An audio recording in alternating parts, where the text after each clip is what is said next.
Today we'll be talking about, the next half an hour to 40 minutes, I'll be sharing some of my experiences and evidence-based medicine when it comes to adult onco-nutrition. I think as nutrition students or faculty in nutrition, the first term called cachexia, we heard about it, read about it, especially when it came to tuberculosis, and then followed by cancer cachexia. So the term cachexia itself explains to us that a very malnourished, I would say a very undernourished nook where we could actually count the ribs. And if the patient became really sick, then probably there could be ascites, there could be associated hypoalbuminemia, fetal edema, and sunken eyes. So everything in and around tells us that the patient has a very cachexic look. Today, when I'm going to be talking about adult onco-nutrition, I would want to share certain stats before we deep dive into adult onco-nutrition. So did you know that worldwide an estimated 19.3 million new cases and almost 10 million cancer deaths occurred in the last year, 2020?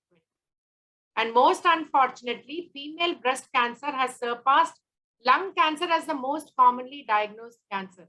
And when it comes to female breast cancer, I would want to make a mention of it, that one of the best cancers for treatment, when it is picked up at an early stage of grade 1, it is completely treatable with probably mastectomy or whatever course of management they think for breast cancer. And the unfortunate part of this is that the source of saturated fat and trans fats in our diet or junk eating or unhealthy eating pattern is one important risk factor for breast cancer. Not only for breast cancer, if you see about 1/3 of the cancer deaths are due to 5 leading behavioral and dietary risks. That is when you have an abnormal body mass index or a high body mass index, low phytonutrient intake in the form of fruits and vegetables, sedentary lifestyle, tobacco use, alcohol use, all these are preventable. So when it is preventable, it is very much in the hands of lifestyle medicine. And I think that is why we are all gathered here to understand how we can manage a preventable, disorder like cancer. So what do you mean by cancer? I won't go into too much science, but just a basic overview to understand what's really happening. Basically, cancer arises from transformation of normal cells into tumorous cells. And from the precancerous stage, it moves to a malignant stage. How does this happen? There is an interaction between the genes and 3 external agents. It could be either the physical carcinogen, chemical or biological carcinogen. I think we are interested in food contaminants as carcinogens. We understand smoked meat, processed meat, saturated fat, trans fats, nitrosamine, and importantly, sodium.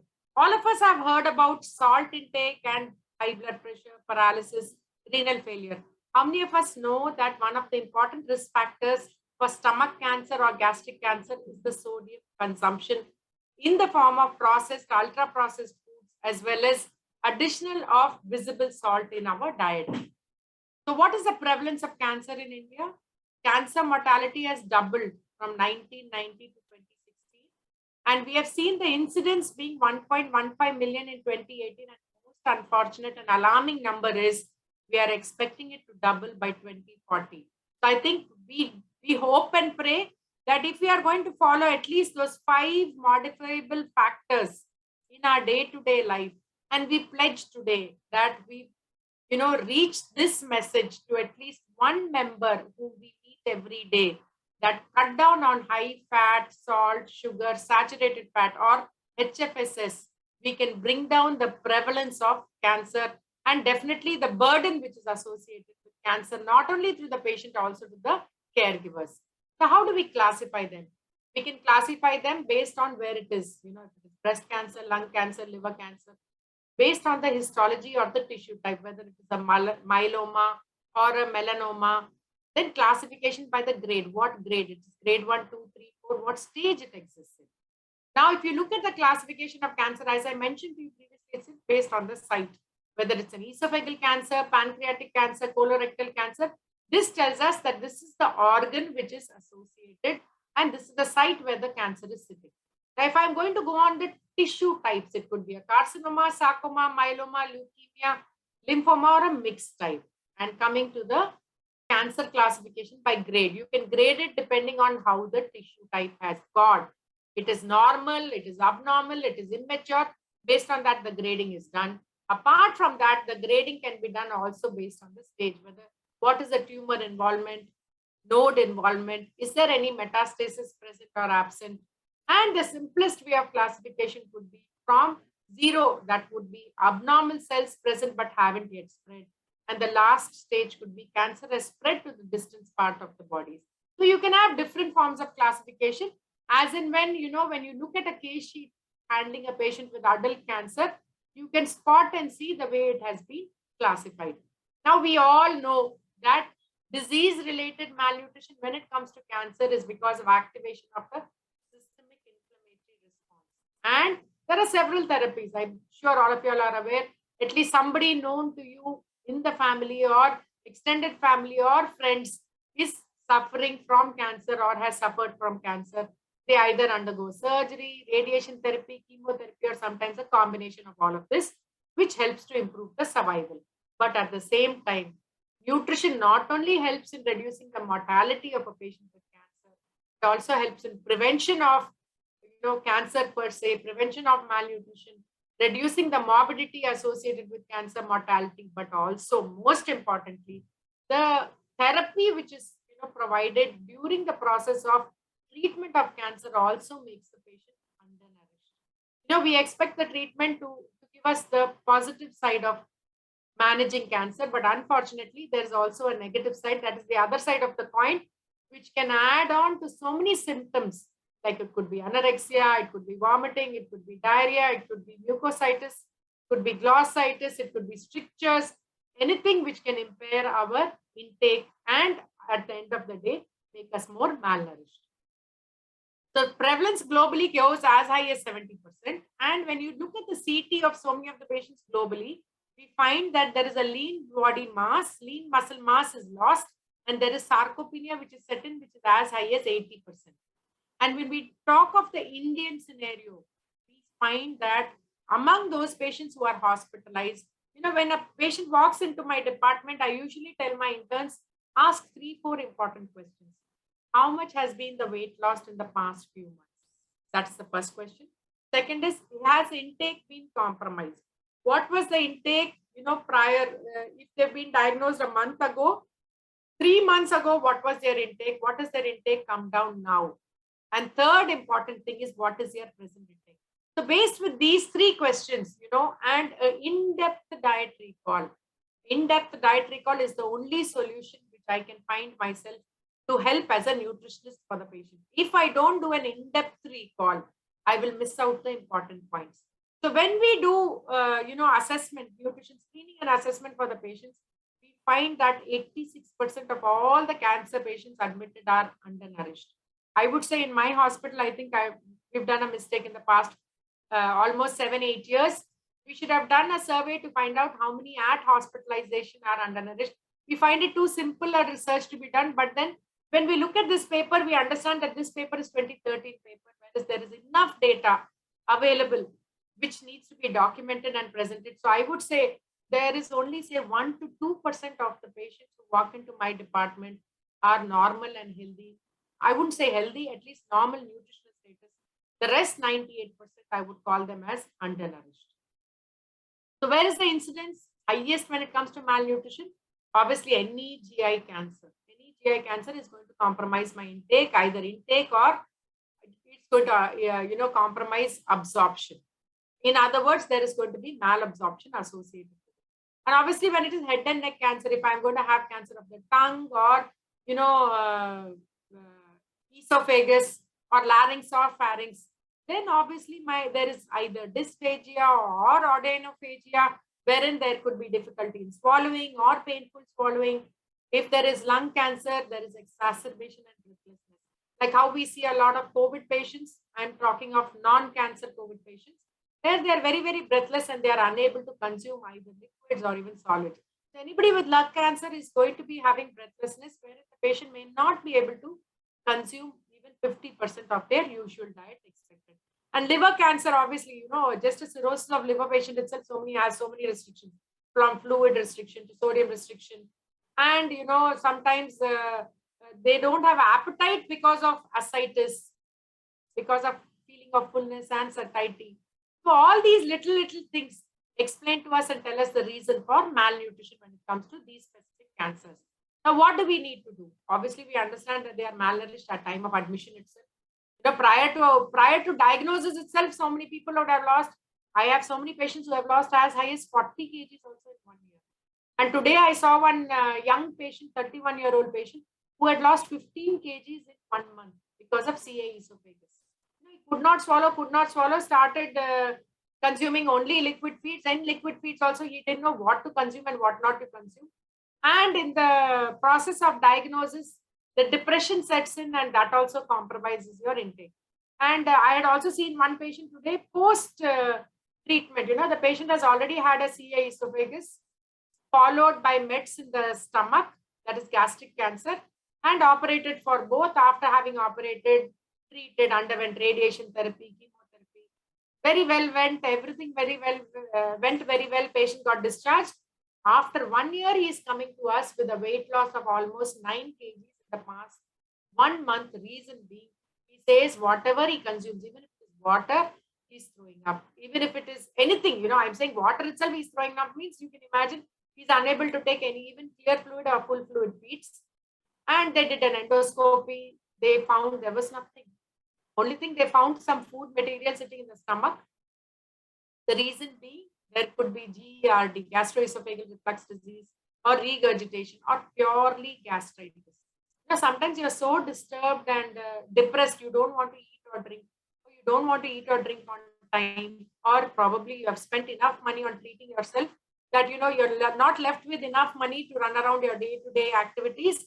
In that depression, you are not eating or drinking. That alone, simple thing, had worsened gastritis, and that gastritis caused GERD, because of which the patient is not able to take liquid feeds also. That particular patient simply requires psychological support and a nutritional support who would reinforce to the patient that there's nothing wrong. If you start taking simple, bland, clear fluid, full fluid, and bland soft diet, I think you should start being able to consume and at least 60% of your diet and not lose weight any further. Sometimes the patient thinks that they are losing weight, or probably the cancer is sitting somewhere still. So all these things require multimodal support, not only a nutritionist. From the surgical, radiation, and a medical oncologist, you also need a nutritionist. You cannot manage without the nutritionist. A speech therapist in case there is dysphagia, difficulty in swallowing. Apart from a speech therapist, a physiotherapist to help to improve muscle mass, a psychologist, so a social worker. All these people are important part of the team. And unless and until we coordinate with all these members, we cannot do justice to nutrition support. So we need to screen, we need to assess, we need to intervene. Only then you will see there is improved quality of life. End of the day, what are we looking at? The patient should be happy. The caregivers should be, pleasant towards the patient and not irritable towards the patient. So now we need to understand some science behind the cachexic look the patient has. So there are 3 specific stages: pre-cachexia, cachexia, and refractory cachexia. I will not be going into too much of details because of the paucity of time, but definitely I'll be giving you an overview and glimpse so that you need to go back and read and pick up in-depth information on adult onconutrition. So when it comes to pre-cachexia, there is a weight loss of less than equal to 5%. This is very, very rarely seen. Most often the patient is in the cachexic stage when the patient is referred to a nutritionist. If they start referring the patient in the beginning itself, at the day 1 of admission, it does great to the patient, not only to the patient, to the surgeon also. If the surgeon is going to operate on an undernourished patient, there is going to be morbidity and mortality, there is going to be leak, and obviously the surgery is not going to be very, very successful. Thankfully, in our hospital, each patient is referred on admission and every 3rd day for follow-up. Every 3rd day, can you believe it? Every 3rd day, the patient comes in for follow-up, or 2nd day is required, and the patient is referred to the dietitian on day 1 itself, on the day of admission. So that, when they are referred to the anesthetist for anesthetic fitness, similarly, they are sent to us for nutritional fitness. And, when we walk along with the team, I'm sure the prognosis is much better, whether it's surgery, radiation, or chemotherapy. So there is one small sect of the patient which walk into refractory cachexia, death, where the prognosis is very poor. Sometimes there are patients who are referred to the hospital with such huge tumors, and they take the patient to the theater. In the theater, they realize that the patient is inoperable, and they refer back the patient to us saying the patient is inoperable. So work on the patient's nutritional, intervention as much as possible. We don't give up on patients even if they say that the patient is inoperable and the survival is very, very small. We still continue our job so that the quality of life of the patient is still retained to whatever extent we can help. Now, when it comes to progressing to cachexia, we need to understand the term cachexia. Cancer cachexia is a multifactorial syndrome defined by an ongoing loss of skeletal muscle mass. So you know very well that there is loss of lean muscle mass and you are physically inactive because you hardly have the energy to even do your basic course. That alone is not enough. Apart from that, sometimes lipolysis also sets in. So there can be partial but not entirely reversed by conventional nutritional support. So nutritional support can help to reduce or reverse, cachexia to some extent, but not beyond a particular limit. Today, I had seen one patient with CA esophagus. She had CA esophagus and she was operated with bad esophagectomy, wherein they had done the gastric pull-up. They had pulled up the stomach, resected the esophagus and pulled up the stomach in order to replace the portion of the esophagus or do the function of the esophagus. So when such a procedure is done, the stomach capacity becomes very, very small because it has been pulled up in order to do the function of the food pipe or the esophagus. So in that state, the patient has dumping syndrome. Patient can't eat large volumes, large quantity of food or drink large volume of fluid at the same time. Such a patient requires hand holding of a nutritionist. Otherwise, we will lose the patient to malnutrition. So there are several organs which are affected, and each of these organs sometimes also fuel tumor growth. Remember that depending on the organ which has been influenced, it can fuel tumor growth. So we can have muscle wasting, lipolysis, and anorexia. Sometimes there is insulin resistance associated. See, it's two ends of the swinging pendulum, wherein we see that sometimes there is hyperglycemia associated with the cancer patient when there is inflammation sitting in. Sometimes they are expecting a good blood sugar control just before taking up the patient for surgery. Most often we see this particular problem in breast cancer patients. Very rarely, I would say insulin resistance and inflammation go hand in hand, but most of the time we don't see hyperglycemia so much. Though the textbooks do tell us that there is a lot of insulin resistance and we expect hyperglycemia. But in my experience in the past few years, I've seen more of hypoglycemia and hyperglycemia more when the patient is put on TPN and, the patient who was severely undernourished suddenly pushed with too much of calories. We see refeeding syndrome. In those patients, we definitely see hyperglycemia. And sometimes when the patient is severely undernourished and he has been operated, like recently, we had a patient who had a CA pancreas and had a Whipple's procedure. So he had the surgery in June, July, and after the surgery, he was put on feeding genostomy and then gradually moved on to oral intake. But when the patient started consuming oral intake, was a little non-compliant patient. He wanted to eat so many foods which were may not be able to be tolerated, digested, or comfortably, ingested by a patient who has had recently a Whipple's procedure. In spite of that, he consumed so many of those foods and landed up with an enterocutaneous fistula, operated, reoperated. Today, again, third time, there is a leak after surgery. I would say undernutrition is a major factor when it comes to CA pancreas. And CA pancreas, you see a lot of, hyperglycemia. And if the patient is put on TPN for long term, also we find a lot of insulin resistance and hyperglycemia. Apart from that, if there are GI tumors, there is obviously cachexia via endotoxemia, and basically cachexia sets in all places. Now, whether it's the brain, liver, muscle, or fat, you will find that there is anorexia, there is increased acute phase protein production like interleukin 6, interleukin 1, TNF alpha. All these are increased, which in turn have anorexic effects. And as I mentioned to you, some patients undergo radiation therapy, and sometimes we wonder that this radiation also causes a stricture, which causes the narrowing of the, depending on where you have done the radiation. If it has been done in the chest, abdomen, head and neck, you will find that in the chest, if it is done, sometimes there is esophageal reflux because of stricture. Or if it is head and neck, you can find that there could be xerostomia, that is dryness of mouth, poor salivary production. You cannot even chew on anything which is dry. You need to keep your mouth moist all the time. Keep sucking on popsicles, that is on lollipops, or chewing on ice cubes, so that there is moisture in your mouth or in your oral cavity. It becomes very, very difficult for such patients who've had head and neck cancers, or sometimes there could be chyle leak post-operative, wherein you're losing a lot of lipid. So we have to restrict lipid and give MCTs. And obviously, when you're restricting lipid, even fat-soluble vitamins becomes an issue.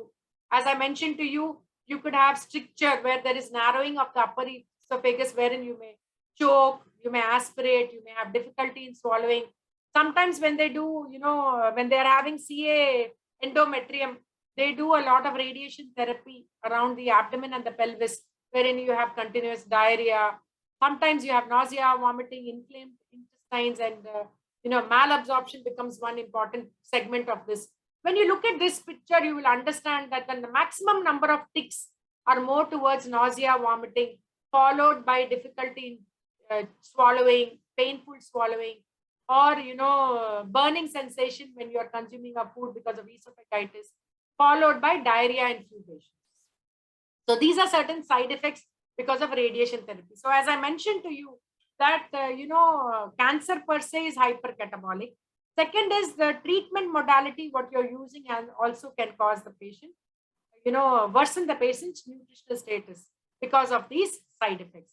And if you look at chemotherapy, also has similar side effects like anorexia, inflammation, dysgeusia, ageusia, early satiety, nausea, vomiting, diarrhea, constipation. So all these things also interfere with our nutrient intake. So the best thing would be, I always tell my girls that we cannot manage nutrition department, especially in adult onco, without oral nutrition supplements. They are like one brahmastra for me. Patient is not able to eat, just mix an oral nutrition supplement which would provide very high calories and high protein in small volume of fluid, and push it to the patient. At least if the patient takes it 4 times a day, some amount of 1,000 calories at least can walk in, which can at least try and maintain the BMR and prevent the loss of lean muscle. So what are the nutritional consequences of specific surgeries? As I mentioned to you, suppose the patient has had a CA tongue and you've operated on the tongue. Obviously, you cannot chew, you cannot bite, you cannot swallow. So you have to be put on a NG tube for long term. Then probably they will reoperate and do a flap surgery, wherein a small portion of the tongue could be reconstructed. But it is a long process. So swallowing, chewing may become difficult in head and neck surgeries. Yes, in GI surgeries is slightly better. Say CA esophagus, okay, you have a portion of the stomach moving up. In gastric cancer, you may do subtotal gastrectomy or total gastrectomy. Okay, after a particular period of time, say 1 year of time, you will increase the capacity of the stomach. It is very elastic, so gradually it increases its size. Now you've done a Whipple's procedure, wherein you've done a lot of resections. You may have to put a feeding jejunostomy, and gradually there is, any portion of the intestine which has been resected undergoes an adaptive phase, meaning if the duodenum has been resected, gradually the remaining part of the intestine will take over the job of the duodenum, and similarly the other parts of the GI tract. So basically, if you are undernourished, there is increased toxicity. Second is poor compliance. Third is decreased response to the chemo or to the radiation therapy or even to the surgery. As I mentioned to you, one of my patients who has been operated the 3rd time for intracutaneous fistula, and right now he's on TPN, he's on feeding jejunostomy, and gradually we are trying to, wean off the TPN and put him on FG, and then gradually we will move him on to oral piece. But his albumin status is only 2. So with an albumin of 2, we understand it's not a marker of malnutrition, but it's a marker of inflammation, and most importantly, a marker of poor prognosis. So when we see a low albumin, it really worries us that how the patient will be taken up for surgery. And after surgery, how many leaks are going to be there, or how many intracutaneous fistulas are going to be picked up, and will they close, and how long will it take to close? If it does not close, what about the fistula output, and how we are going to keep the patient further?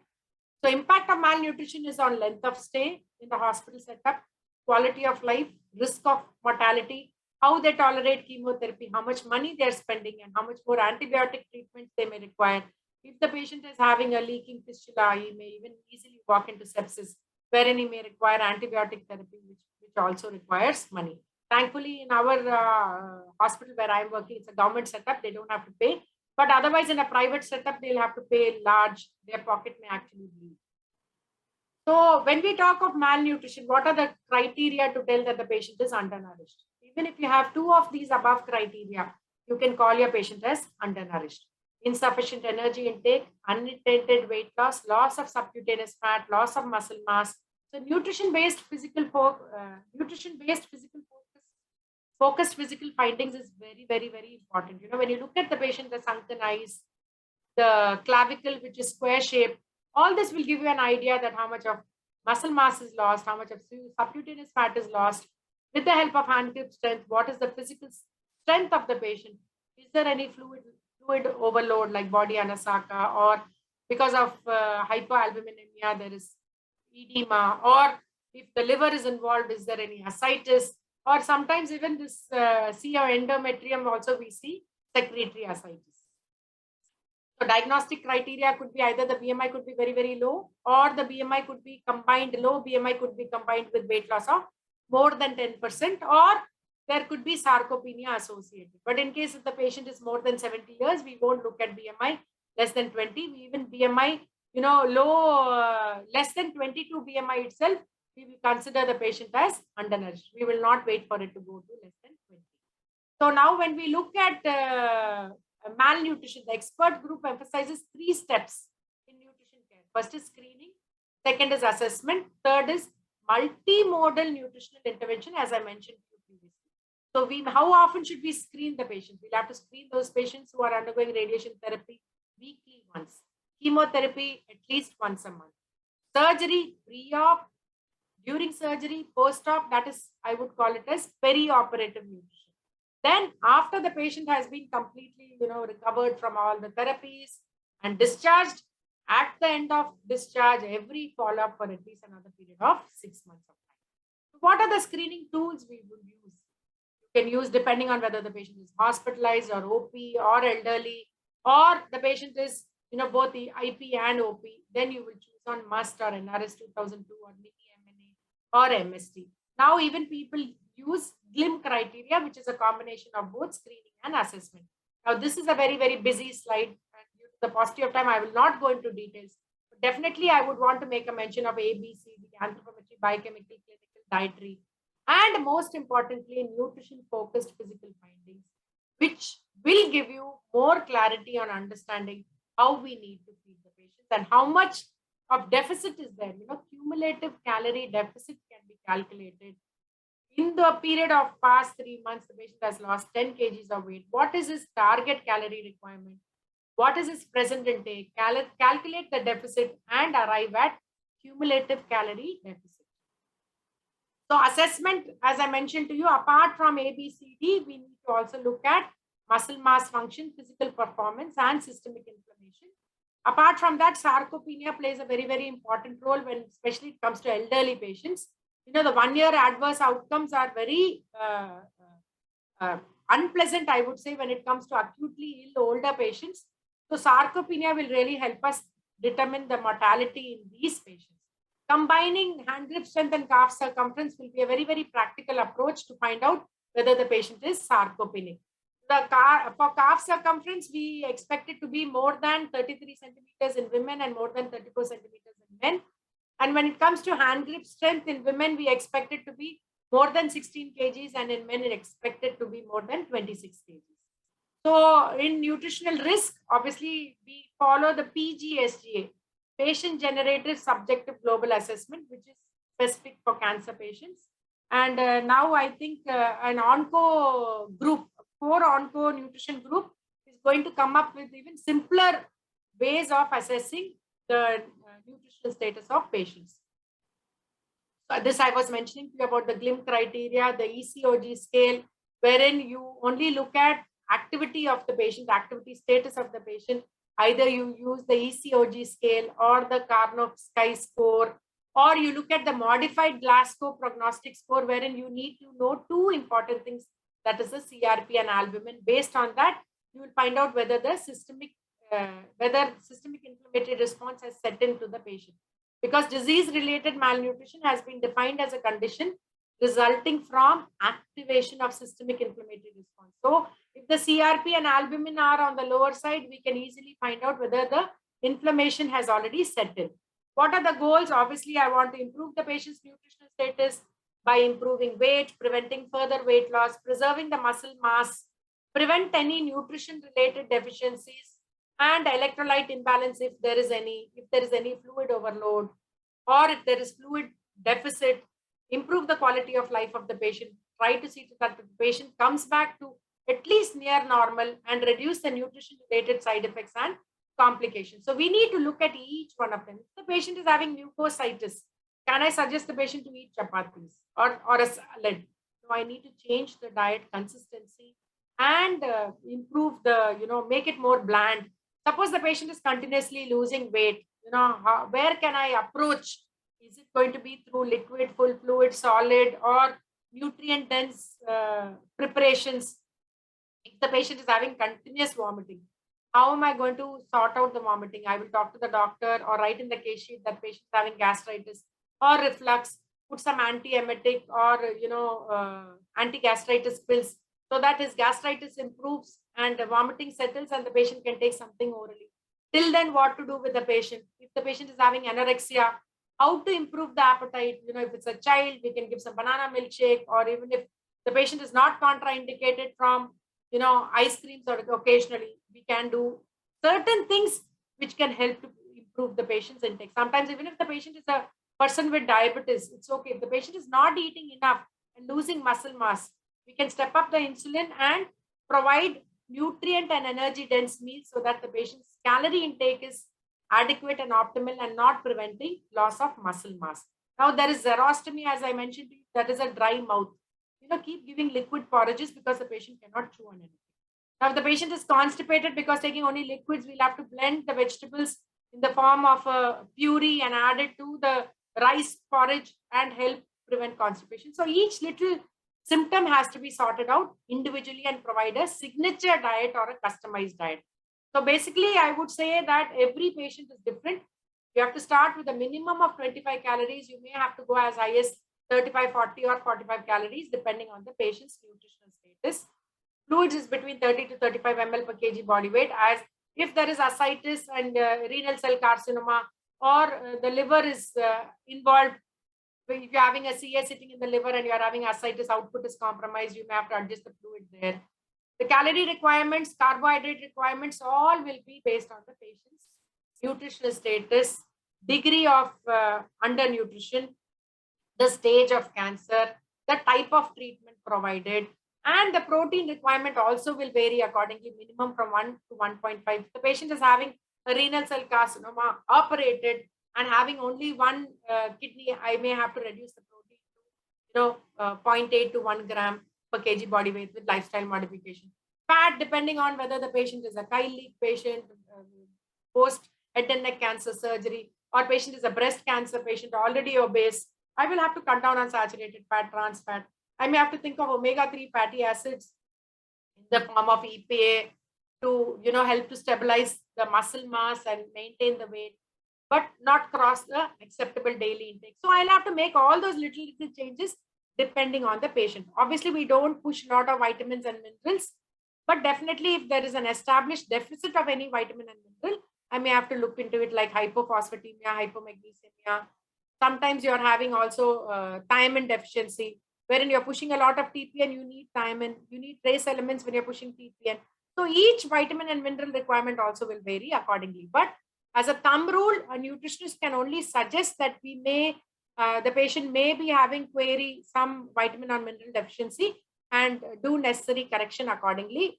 So the supplementation is done by the treating oncologist. Now, types of intervention could be either, it starts with nutrition counseling, oral nutrition, that is oral diet, if not possible, oral nutrition supplements, if not possible, enteral, if not possible, parenteral, or sometimes a combination of two. But there is no standard rule to start with parenteral immediately. So as I mentioned to you previously, you start with counseling, you start with anti-anorectic drugs, oral nutrition supplements, omega-3 fatty acids. If there is an improvement, great, continue, reassess, monitor, and intervene. If not, you have to think of supplementing with enteral or parenteral nutrition. Now, what does the guideline talk about EPA? We can stabilize weight gain and retain muscle mass by providing 1.1 to 2.2 grams of EPA per day. So that's the upper limit. We don't cross 2.2 grams. A lot of nutrition supplements are available and omega-3 fatty acid capsules are available. But still, a lot of work needs to be done on vegetarian sources of omega-3 fatty acids like flaxseed oil, and walnut oil, as well as microalgal oil. Though there is one nutrition supplement available with microalgal oil, but with flaxseed oil, there are studies only with breast cancer, not with other cancers. And walnut oil is yet to be studied in them. So as I mentioned to you, we need to know certain other important things like glutamine.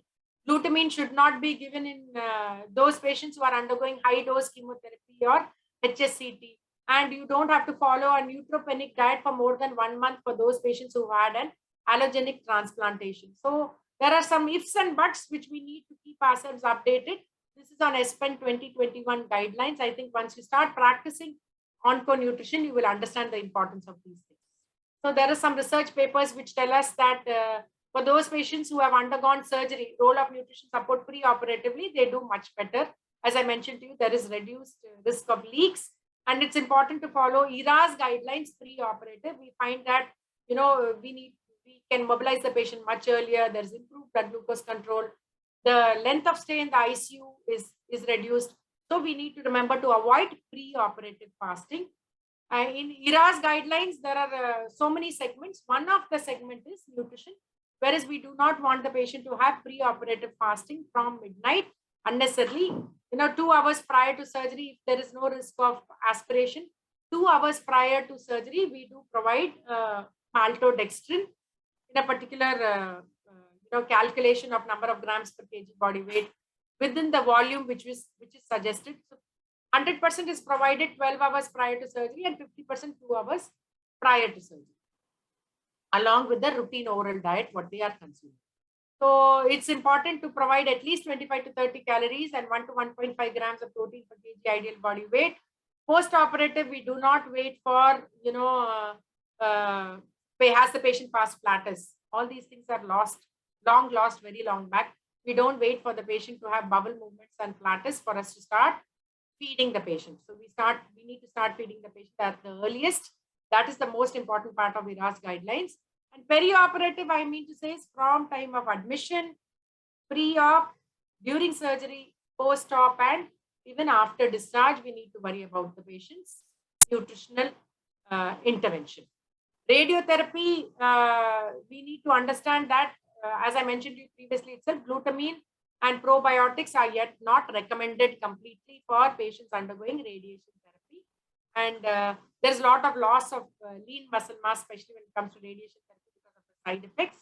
And this is some patients undergoing radiation therapy, how oral nutrition supplements have helped these patients improve the quality of life, improve the protein and calorie intake, and also better tolerance to anti-cancer treatments.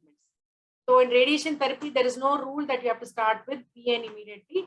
If patient is not able to take orally, then enteral only the last situation when there is severe malabsorption or severe radiation enteritis, one thinks of parenteral nutrition. And ketogenic diet is a big no-no to adult onco patients. And palliative care, yes, in the palliative situation, when the patient is, we're losing the patient. Almost the patient is going, but still the mother or the caregiver will come and ask you, I still want to help my child or my father or my mother, though I know there is no hope left, though few days are only there in life for my son or my daughter. So please tell me what sort of diet can I help the patient with. Even then, we don't give up, but then we see to that we do not trouble the patient as much. So hydration is one important situation which we need to take care of in palliative patients. And we don't see there is enough data to tell us that parental nutrition is important in palliative situation. Cancer survivors, it's always lifestyle modification. So, obviously choose a healthy, clean diet, free from junk eating. And I would say one thing, nutrition alone is not enough. We need multimodal nutrition care along with physical activity, which will help the patient to go a long way. I would say timely nutrition therapy is essential to prevent or treat malnutrition and improve survival. Keep calm and trust your nutritionist to formulate a signature diet for your patient. Thank you for your patient listening. The session is now open to questions.